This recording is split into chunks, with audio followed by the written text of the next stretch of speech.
After Elazig, it was time to head to Kayseri, which was an 8-hour bus ride to the west. I was a little worried because I normally get bus sick, but fortunately this time I didn't. I just had to sit on the bus and wait for the 8-hour trip to be over. Eventually, day turned into night, and I finally pulled into the bus station. It wasn't too long. With public transport later, I was finally settling into my hotel. I only had 2.5 days in this city, but it would turn out to be one of my favorites so far.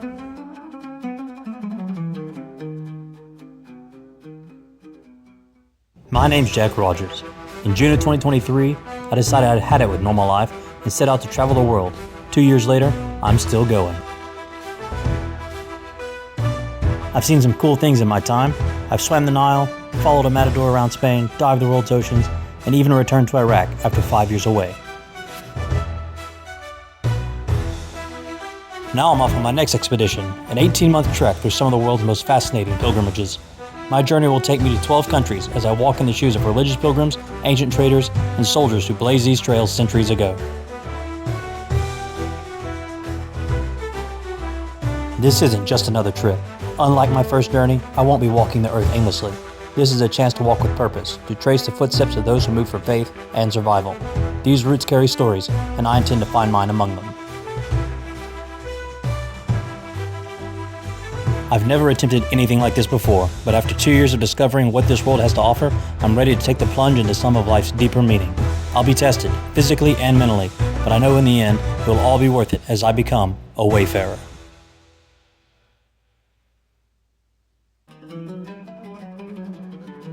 So I made it to Kayseri. It's an 8-hour drive yesterday up into kind of the mountains, so it's a lot chillier here than it was in the last places I've been. And I'm going to go check out some history for a couple of days, but first things first, I'm going to do what I haven't done in a while and go to Starbucks because I'm cold and I want a mochaccino. Normally when I'm abroad, I'm militantly against Starbucks. Normally, local coffee really is just that much better. But I needed some time to sit and think, and I was reading a book on Islam, so I wanted to enjoy some time outside of the cold. After about an hour of reading and planning out my time, I decided to head out and see the city, starting with the old Kayseri Castle. This 18-year-old fortress was first built by the Romans as a military outpost guarding trade routes through the Asia province. After the fall of Rome, it was held by the Byzantines, who fortified it against Arab raids. When the Seljuks took control in the 1000s, it became a key stronghold in their eastern defenses and a seat of local governance. The Mongols later occupied it briefly after their invasion of Seljuk territory, before it eventually passed to the Ottomans, who kept it as a provincial garrison well into the 1800s. After the Ottoman Empire fell, the castle lost its military role and gradually became a part of the modern city's civic landscape. In the early Republic, its interior was used for local markets and public gatherings. Later restorations turned parts of it into a small museum and a cultural site, preserving its walls as a symbol of Kayseri's long continuity from the empire to nationhood. I have to admit that while I wish I could walk up on these walls, I'm actually really happy as like a guy with a history background and a traveler and explorer and all that stuff to I really appreciate the fact that it's blocked off so people can't go up there and ruin it, because if I've learned anything, that people can, people will. The fortress's lower levels house the city's archaeology museum, a compact but pretty impressive collection that traces the deep history of central Anatolia. Inside, you move through exhibits spanning from Neolithic settlements to Hittite, Roman, and Seljuk artifacts, each layer reflecting Kayseri's continuous habitation and shifting civilizations. Highlights include ancient cuneiform tablets from Kotepe, exquisite pottery, and burial goods that reveal life and trade across millennia. This museum is honestly one of the best places in the region to see how Kayseri's story fits in the broader timeline of Anatolian history. And I really enjoyed the fact that there were information boards not just in Turkish, but also in English.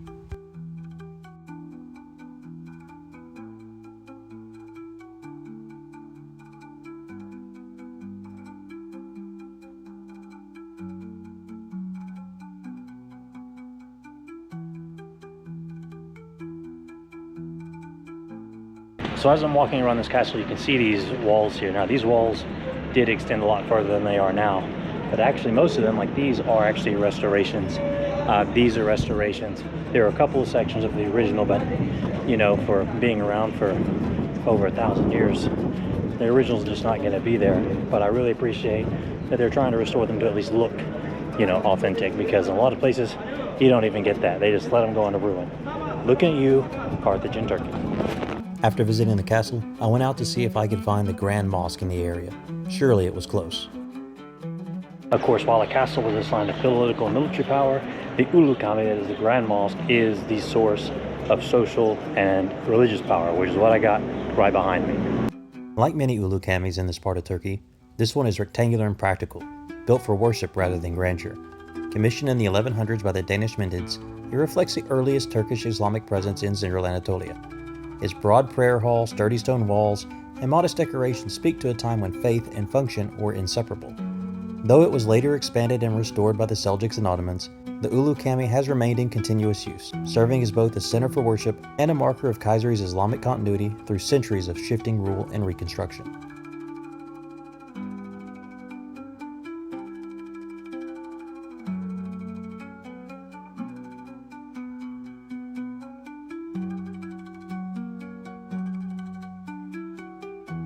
Across the street from the Kayseri Castle is the Hunat Madrasa complex. This complex consists of a madrasa and a mosque, both built in the 1200s during the Seljuk period.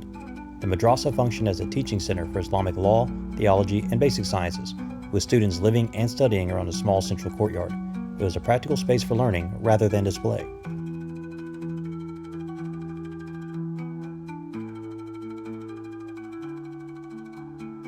The mosque next door was built to serve the community's daily and Friday prayers. Its rectangular hall and simple design emphasized function, allowing worshippers to gather efficiently.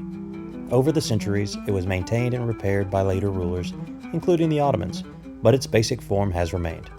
The complex as a whole illustrates how education and worship were integrated in Seljuk urban life, with the madrasa feeding into the mosque as part of a continuous religious and civic system. During my visit, men were seated on the floor practicing tajweed, the precise rules of Quranic recitation.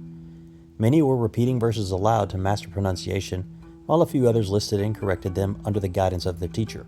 The chanting follows a strict melodic pattern, reinforcing memorization and helping maintain the oral tradition of the Quran that has been passed down for centuries. Next door to the madrasa is the tomb of Zain al-Abidin, dedicated to the grandson of Imam Ali. The site has long been respected as a local shrine, where visitors come to pay respects and seek blessings. Though modest in size, it remains an important marker of the region's Shia heritage within Kayseri.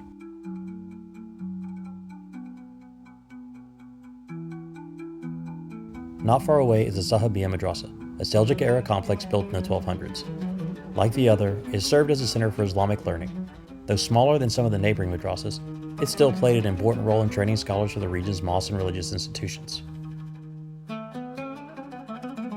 Madrasas like this one were once Islamic education institutions, but when Turkey became a republic after World War I, it secularized and banned these Islamic education institutions. So now, this one, still here, still historical, still 800 years old, but it serves as a place for cafes and shops. That's the case with madrasas all across Turkey, as it's now a secular nation free from political Islam. Today, Islam is administered by the Presidency of Religious Affairs, which approves all texts, imams, everything related to Islam within the country, to prevent radical ideology from taking over. The name Presidency of Religious Affairs is a bit of a misnomer though, as it only regulates Islam. It has no bearing on Christianity, Judaism, or any other religion. Those religions must register as private entities within the state of Turkey. That policy is a subject of debate, especially in terms of fairness and what it means to be a truly secular nation if the government is only regulating one religion. But when you look at the history of Turkey, specifically that it's been under Islamic Caliphate rule since the 630s all the way up until the 1920s, it's understandable that the secular government would want to take a little bit of a harder stance when it comes to radical Islam as opposed to Christianity, which has been purged from its borders several times.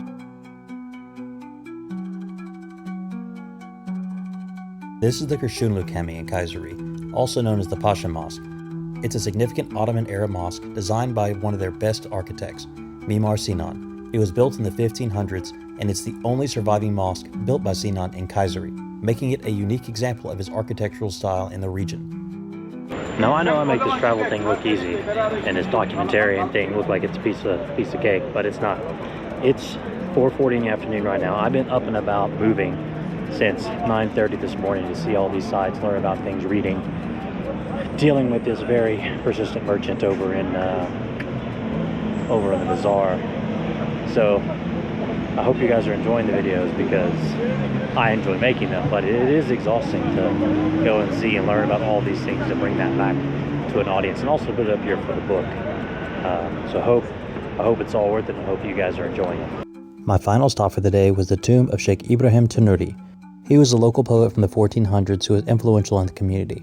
The tomb wasn't much, but it was important to the locals. Also interred with him are his two sons, which I found more than a bit interesting, seeing as a lot of these individual tombs are, well, individual.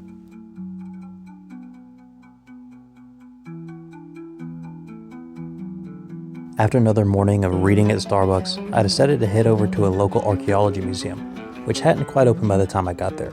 So I spent some time taking pictures of video in the beautiful morning sun.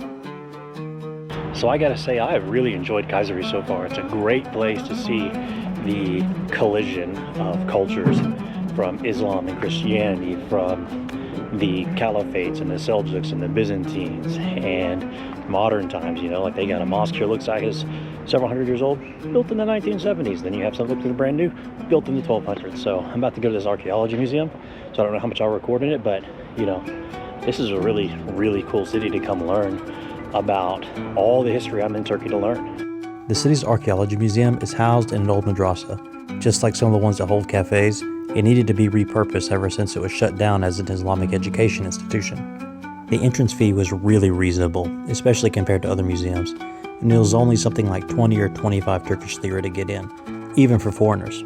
That's something considering the impressiveness of this museum. Even though most of the boards were in Turkish, Google Translate made it really easy to understand everything that it was talking about, and there were exhibits on every part of Turkey.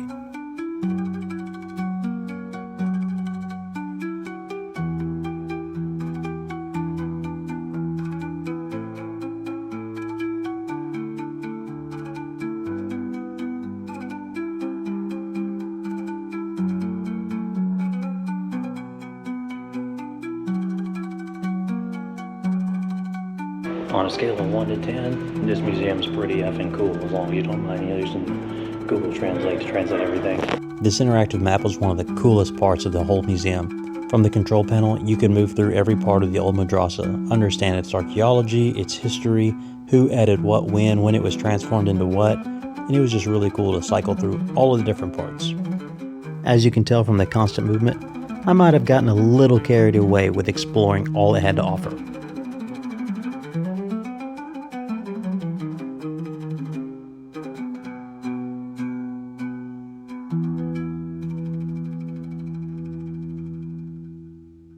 So I met a guy named Ahmet yesterday, and he, really cool guy.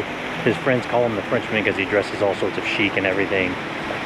Speaks good English, really interesting, older man telling me about how things were now, 20 years ago, 30, 40 years ago. But he's also one of those guys that's like retired, has nothing else to do. His sons are in college. He just kind of hangs out. He opens the store when he wants to. So anyway, so that's say. He was insistent about taking me out to lunch today, which means that I'm probably going to have my entire afternoon blown because he did take up about 2 hours of my time, maybe a little bit more yesterday. But that's okay because traveling is about meeting people and talking to them, and I gained a lot of good insight from him, which means, though, that I'm not doing much today, which is fortunate because I didn't realize I hit a lot of the sites yesterday.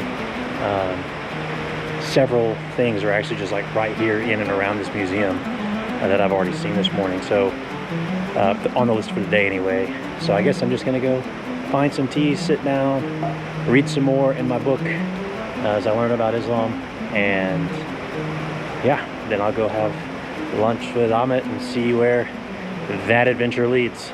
And what an adventure it would be. But first, I went to check out the prominent mosque in the old town before heading over to the Armenian church. The mosque is the Burunguz Mosque, and it was actually built in the 1970s. Although there was another mosque that was here before that is only described as small. I wish there was more information on it than that, but that's all the city had to offer. But even so, I didn't really have time to explore it anyway because I was heading over to meet Ahmet for lunch. Besides, it was a mosque built in the 1970s, so I could afford to forego it. To get to where I was meeting Ahmet, I had to go through the old Kayseri Bazaar, which was originally built in the 1400s. But it was destroyed by a fire in the 1800s, so its current structure is a restoration. Still, I appreciated the fact that they wanted to restore it rather than just tear it down. I mean, where else would you get expensive spices and cheap goods? So where I'm heading now is the old Virgin Mary Church. It is an old Orthodox church, Armenian church, which up until a few decades ago was still used as a church. But with the increasing influence of Islam and the movement of peoples throughout Turkey, it's no longer used as a church. There aren't that many Armenian Christians here anymore, but it is now a public library. Now I'm not going to go in on a public library card, but it is still beautiful on the outside. The old Virgin Mary Church in Kayseri was built in the 19th century by the local Greek Orthodox community during a time when the city's Christian population was still significant. It served as one of the main centers of worship and community life until the population exchanges of the early republic drove down the Orthodox community. Its survival reflects the layered religious history of Kayseri, but the fact that there aren't many Armenians worshiping there was really sad for me to see. I didn't have much time to be sad though, because Ahmet saw me as I was taking my videos, and this is him right here. He was wearing the same clothes that I had seen him wear yesterday, and he looked just as chic, living up to his name. So I'm actually regularly scheduled programming, best as I can anyway. So Ahmet was a good guy. Like I said, just an older man with, not a lot going on. Really cool, really knowledgeable. Man, we ended up not getting lunch walking the city, which means I'm very tired and very hungry. And saying no in Turkey is considered rude, and it's like a whole thing to try to get out of something. So unfortunately I had to do what I don't like to do and lie to him. So I'm gonna go take a siesta. In reality, I'm gonna go eat lunch. I'm gonna go see everything else I want to see in the city, or document rather, in the city. And he's like, well, let's meet at 4 for tea at my friend's shop. Like, dear God. So I'm gonna go back to the hotel and stay there until I venture out for dinner, and then just call that a day.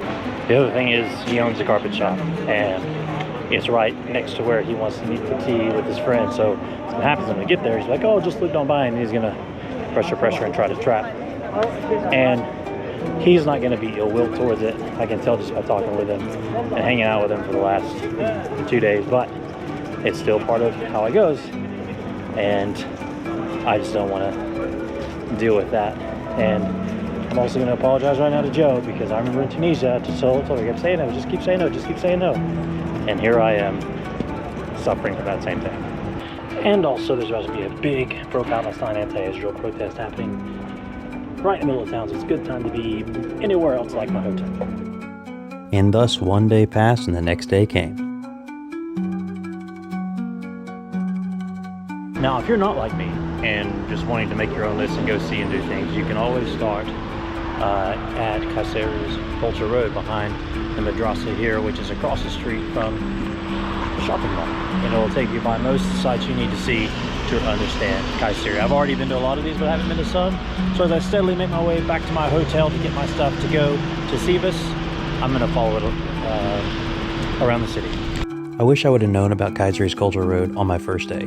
It would have made for way easier exploring of the city and a way more coherent video. On top of that, I wouldn't have somehow missed this monument to Ataturk that sits prominently across from the castle. I've been walking by it every day, several times a day, but somehow just never saw it.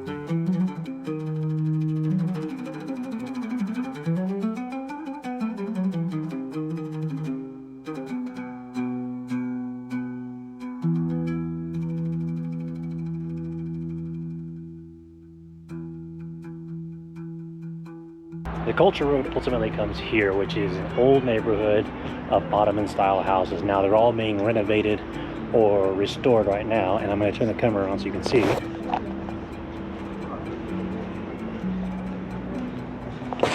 So not quite original of this one. You can see the original door was actually down. It wasn't high up like this. And it leads through here, and eventually I'm going to show you where some of the aristocracy lived. But this is the end of the road, right here for the Culture Road. This eventually goes to a cafe. It'll hang left and it'll dead end in a parking lot. So if you're ever in Kayseri and you're like, I'm not really sure what to see or do, either just go to the Madrasi, across from the Fila supermarket, give you the perfect tour. This side of the Culture Road that ends at the Ottoman houses was by far the more bougie area. It had boutique hotels, nice cafes, and restaurants, all of which served Western-style food. Ultimately, the Culture Road ends here, at this Seljuk Star, right in front of the parking lot. Before you get there, you pass these houses, which were once homes to architects, politicians, even generals. Today, some of them are empty, while others house businesses, while none of them betray their aristocratic roots in this city's old district.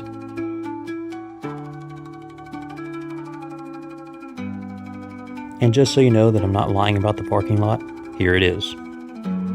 So that's it for this episode of the Wayfarer Expedition. I hope you enjoyed the video. If you did, be sure to like the video, hit the subscribe button, and ring the notification bell so you don't miss a single thing coming to you from the adventure across the world. Also, check out my social media handles on Threads, Snapchat, and Instagram at JRTVoyage, the Facebook page Jack Rogers Author, and of course, JackRogersAuthor.com so you don't miss a single thing coming to you with a vlog, or an invitation to join me on this crazy ride across the world. See you guys on the road.